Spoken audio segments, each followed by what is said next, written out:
बसंत पंचमी पूजा की क्या सामग्री होनी चाहिए, क्या क्या चीजें हमें जरूर लेनी चाहिए, आइए जानते हैं बसंत पंचमी के दिन किन किन चीजों की आवश्यकता हमें होगी।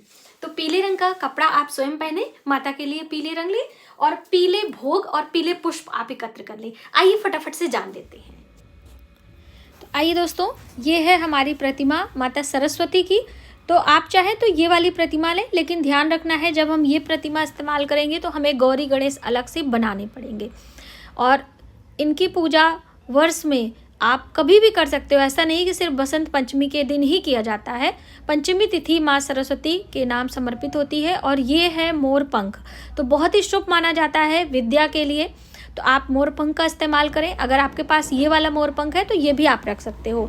अगर आप मार्केट से लाना चाहते हो तो इस दिन खरीद के ला भी सकते हो। ऐसा नहीं है कि आप पहले से रखा हुआ इस्तेमाल करें या फिर ज़रूरी ही है, जैसा भी हो आप अपने हिसाब से मोर पंख रखें ज़रूर। और ये है भगवत गीता की पुस्तक, तो हमने यहाँ पे पूजा करने के लिए रखी है। आपके पास और भी जो धार्मिक पुस्तकें हों उनका भी पहले आप साफ़ सफाई करें, गंगा जल का हल्का सा छिड़काव करके तिलक जरूर लगाएं, जैसे कि हमारे पुस्तकें चार्ज हों। और ये है हमारी माता लक्ष्मी और माँ सरस्वती, यहाँ पे गणेश जी हैं। तो कहने का अर्थ है कि ये वाली प्रतिमा हम इस्तेमाल करने वाले हैं पूजा में, जिससे कि हम अलग से गौरी गणेश नहीं बनाएंगे। ठीक है, मेरा बताने का यही तात्पर्य था। अब आइए कलश के बारे में भी जान लेते हैं कि कौन सा कलश हमें लगाना है। कई बहनें पूछती हैं कि कलश हमें राइट रखना है कि लेफ्ट रखना है। और दोस्तों जानते हैं, आज हम आपको हवन की सामग्री भी बताने वाले हैं। कई बहनें पूछ रही थी कि जैसे नवरात्रों का दिन चल रहा है तो हवन सामग्री के बारे में भी थोड़ा सा बताएं। पहले कलश के बारे में जान लेते हैं। तो ये है श्री कलश, यानी कि नारियल और पानी वाला नारियल है। और यहाँ पर ये आम के पत्ते हैं। तो बंच में पत्ता मिल गया है मुझे, कभी कभी सिंगल मिल जाता है, बंच में कोशिश करें मिलेगा तो ज़्यादा अच्छा होता है। और हमने इसे लाल कपड़े में लपेट के रखा है। आप चाहें तो मौली के धागे भी बांध सकते हैं। और इसके अंदर क्या क्या चीज़ें डालनी है आइए थोड़ा सा देख लेते हैं। तो हमने लिया है हल्दी की गांठ, सुपारी, लौंग, इलायची और तांबे का सिक्का। आप चाहें तो साधारण सिक्का ले सकते हैं। एक चावल से भरा पात्र लेंगे जिसे सरई कहा जाता है, जो कि हम इसके ऊपर रखेंगे कलश के ऊपर, और फिर हम उस पर श्रीफल लगाएंगे। अब यहाँ पर कुछ और चीज़ें हैं, जैसे कि ये दीपक है, तो हमने लंबी बाती ली है। कई बहनें पूछती हैं लंबी या गोल लगाएं, तो आप कोई भी लगा सकते हैं, लेकिन देवी की पूजा है तो लंबी बाती हम लगाना हमारे लिए ज़्यादा शुभ होगा। गाय का घी इस्तेमाल कर रहे हैं, आप चाहें तो तिल का तेल भी ले सकते हैं। माँ सरस्वती की पूजा में बहुत सारे लोगों को कन्फ्यूजन होती है कि सिंदूर, तो सिंदूर हम लगाएंगे ज़रूर। और इत्र भी हमें लगाना चाहिए, माँ लक्ष्मी को भी। इतना शुभ दिन है और इस शुभ संयोग में हम जितनी भी अधिक से अधिक चीज़ें पूजा में इस्तेमाल करेंगे वो हमारे लिए शुभता ही प्रदान करेंगी। हमने पीले पुष्पों की माला ली है, आप बड़े वाले गेंदे की पुष्प की माला ले सकते हैं।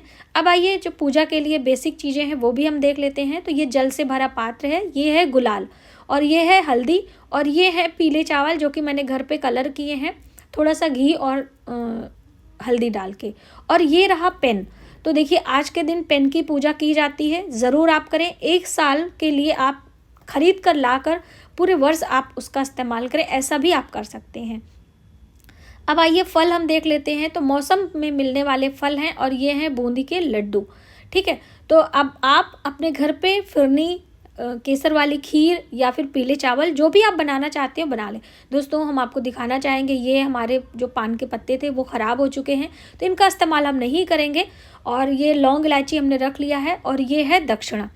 तो जैसे कि बिना दक्षिणा के पूजा हमारी अधूरी रहती है। और ये फल, मिठाइयाँ भोग लगाने के बाद तांबूल आप चढ़ाएंगे, उसके बाद हम दक्षिणा चढ़ाएंगे। और आगे हम आपको बताएंगे इस दक्षिणा और तांबूल का हमें क्या करना है। पहले हम श्रृंगार की सामग्री देख लेते हैं। तो ये हैं पीले कपड़े, आप चाहें तो आप मौली के धागे भी ले सकते हैं अगर आपके पास पीला कपड़ा नहीं है तो। और श्रृंगार में बिंदी है, चूड़ियाँ हैं। तो देखिए ये हरी चूड़ी मैंने ली है क्योंकि आज पता है बसंत पंचमी के दिन बुधवार है, तो उस दिन हरे रंग की प्रधानता है, तो मैंने हरी मेहंदी और हरी चूड़ी ली है। आप भी कुछ हरा चीज़ जरूर लीजिएगा, जैसे फल में मैंने अंगूर लिया है। तो बुध ग्रह भी हमारे विद्या बुद्धि को रिप्रेजेंट करता है, तो इसलिए मैंने हरे रंग को लिया है। और पीला रंग तो माता को प्रिय है ही है, तो उनके प्रिय चीज़ें मैंने इस्तेमाल करी हैं। सूप में मैंने रखी है, छोटा सूप मेरे पास है तो हम अक्सर पूजा में इस्तेमाल करते हैं। आइए फटाफट से हम यहाँ पे चौकी लगा के आपको दिखा देते हैं। बीच में हमने ये माता की प्रतिमा रखनी है फूलों का आसन देते हुए, और साइड में फूलों का ही आसन देते हुए हम कलश लगाएंगे। ठीक है, सारी सामग्री जो भी पूजा की है हम आजू बाजू रख कर इस तरह से रख लेंगे जिससे हमें पूजा में आसानी हो। और पुस्तक भी हम यहीं पर रख लेते हैं। आप चाहें तो जहाँ पर सभी पुस्तकें रखी हैं वहाँ पर भी जाकर तिलक करके धूप दीप दिखा सकते हैं। और जितने भी वाद्य यंत्र हैं, अगर आपके पास में ढोलक, तबला, मजीरा है तो उनका भी पूजन आपको करना है। तो ये देखिए कलश की बारी आ चुकी है। तो सबसे पहले हमने गले में मौली बांधी है, लोटे में पीतल का लोटा हमने लिया है और इसके अंदर हम भरेंगे जल। ये हमारा गंगा जल मिश्रित जल है और इसको हमने पहले जल भरना है, उसके बाद सारी चीज़ें हम डालेंगे। तो अब इसके अंदर हमें जो हल्दी की गांठ, लौंग, इलायची और सिक्का लिया है वो पहले हम डाल देंगे। और दोस्तों इसमें हम इत्र भी डालेंगे। इत्र अगर आपके पास नहीं है तो आप गुलाब जल भी डाल सकते हैं। तो अभी हम आपको गुलाब जल डाल के दिखा रहे हैं, क्योंकि कई बहनें कहती हैं कि इत्र हमें नहीं मिलता है। वैसे मार्केट में बहुत आसानी से मिल जाता है 100-150 रुपये में। तो ये रहा सारी चीज़ें, तो ये हम पहले जल में डाल देते हैं। अब ये है पान का पत्ता, तो उससे पहले हम थोड़ा सा ये जो हमारा गुलाब जल है उसे हम डाल लेते हैं। आधा चम्मच के जितना आप डालें उतना ही इनफ है। दोस्तों ढक्कन नहीं खुल रहा था इसलिए थोड़ा सा प्रॉब्लम हो रही थी। तो ये हमारा ढक्कन खुल गया है। अब हम आधा चम्मच इसमें गुलाब जल डालेंगे। ठीक है, अब इसके ऊपर आम के पत्ते, पान के पत्ते, अशोक के पत्ते, कोई भी पत्ते हो, ये शुभता देते हैं। तो पंच पल्लव, 5 प्रकार के पल्लव की बात कही गई है। इस तरह से रखकर अब चावल से भरा पूर्ण पात्र इसे कहते हैं, सरई भी कहते हैं। और कई लोगों का ये भी प्रश्न होता है कि बाद में हमें इसे क्या करना है। तो देखिए चावल का जो पात्र है वो चावल आप अपनी रसोई में इस्तेमाल कर सकते हैं। और ये देखिए श्री कलश कैसे बनाना है। तो ये जो मुख होता है हमें सामने रखना है और वो पीछे वाला भाग पीछे की तरफ रखना है। तो बस इस छोटी सी बात का ध्यान रखते हुए हम कलश लगा लिए हैं। अब यहाँ पर हम दीप लगाएंगे। तो देखिए हमेशा बताते हैं ना, दीपक को डायरेक्टली नहीं रखना है, तो कोई आसन दे देंगे। तो हमने थोड़ा सा चावल यहाँ पे आसन दिया है। अब इसके ऊपर हम एक मिट्टी के बर्तन में दीप लगाएंगे। आप चाहें तो पीतल का भी बर्तन इस्तेमाल कर सकते हैं। ये देखिए, और इसमें घी हम डालकर लंबी बाती लगाकर, ये बाती का मुख कई लोग पूछ लेते हैं कि किस तरफ रखना है। तो देवी देवताओं के सामने की तरफ हमें मुख रखना है। ये देखिए इस तरह से आप दीपक को आसन दे दीजिए। अब यहाँ पे धूप बत्ती भी आप लगे हाथ यहीं पे रख लीजिए, क्योंकि देखिए धूप बत्ती और दीपक लगाने में थोड़ी सी सावधानी आपको रखनी है, क्योंकि जो हमारे कपड़े होते हैं या इधर उधर आपके पास कुछ ऐसी चीज़ें हैं तो वो हमारे जले नहीं। तो हमने यहाँ पे मिट्टी का पात्र में ये धूप बत्ती रख दिया है। बाकी चीज़ें आपको सामने रख लेनी है, जैसे जल से भरा पात्र है, आपके पूजा करने की घंटी है वो भी आप सामने रख लीजिए। लेफ्ट हैंड से हम घंटी बजाते हैं, तो यहाँ पे कलश के पास में हम रख लेंगे।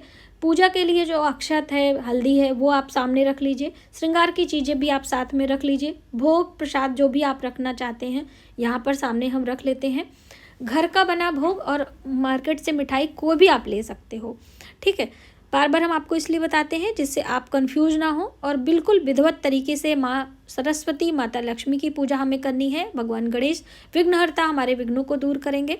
ये है स्फटिक की माला, आप चाहें तो रुद्राक्ष की माला भी ले सकते हो, जो भी आसानी से आपको मिल जाए। तो ये देखिए बिल्कुल हमारी चौकी रेडी हो चुकी है। अब हम भगवान गणेश की पूजा से अपनी पूजा की शुरुआत करेंगे और दीप लगाएंगे। तो सबसे पहले हम संकल्प लेते हैं, और संकल्प का जो पुष्प होता है या आप कह लीजिए दक्षिणा होता है, वो भी कई लोग कहते हैं हमें क्या करना चाहिए। तो आप महीने में जितने भी संकल्प लेते हैं एक पात्र में सारे धन, सारे दक्षिणा एकत्र करते जाइए। जब कभी मंदिर जाएं तो वहाँ पर दे सकते हैं। ये है गुलाल, देखिए इस तरह से मार्केट में आता है, आप ले लीजिए। और ये रहा आसन, बिना आसन के हमारी कोई भी पूजा पूर्ण नहीं होती है। तो आइए दोस्तों चलते चलते हम आपको हवन की जो सामग्री है वो भी बता देते हैं।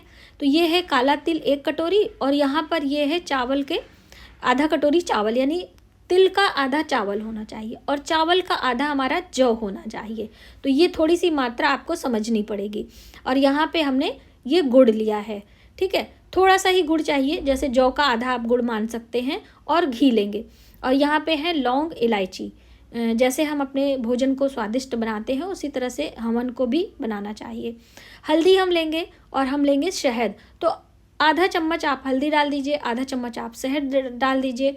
और यहाँ पे पंच मेवे हैं, ठीक है, 5 प्रकार के मेवे को पंचमेवा कहा जाता है। तो यहाँ पे छुहारे हैं, मखाने हैं और बादाम है और किशमिश। तो इस तरह से 5 प्रकार के आप पंचमेवे ले लें। इसे करके भी डाल सकते हैं। और ये है कपूर, हम आपको दिखाना चाहेंगे। अक्सर हम बोलते हैं कि देसी कपूर, तो ये है, आप इसकी थिकनेस देख सकते हैं, ये है देसी कपूर। भीमसेनी कपूर भी इसे कहा जाता है।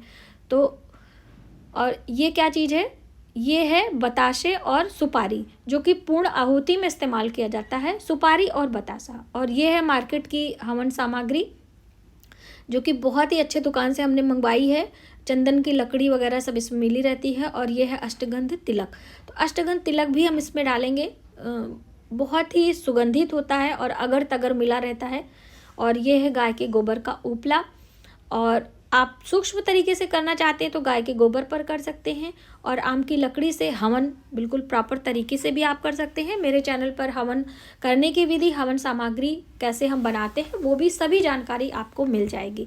तो ये आम की लकड़ी है, मैंने सारी चीज़ें आपको बता दी हैं। अब जितनी भी चीज़ें मैंने हवन सामग्री की बताई हैं, आप आपस में मिक्स करके एक कंटेनर में भर के रखें और सालों साल आप इसका इस्तेमाल कर सकते हैं। इसमें घी वगैरह पड़ा रहता है तो ख़राब नहीं होता है, लेकिन इसमें गुड़ रहता है यानी शक्कर मीठा रहता है, तो चीनी होने की वजह से चींटियाँ आती हैं। तो इस बात का आप ध्यान रखें। मिलते हैं एक नई जानकारी के साथ नए वीडियो में, तब तक आप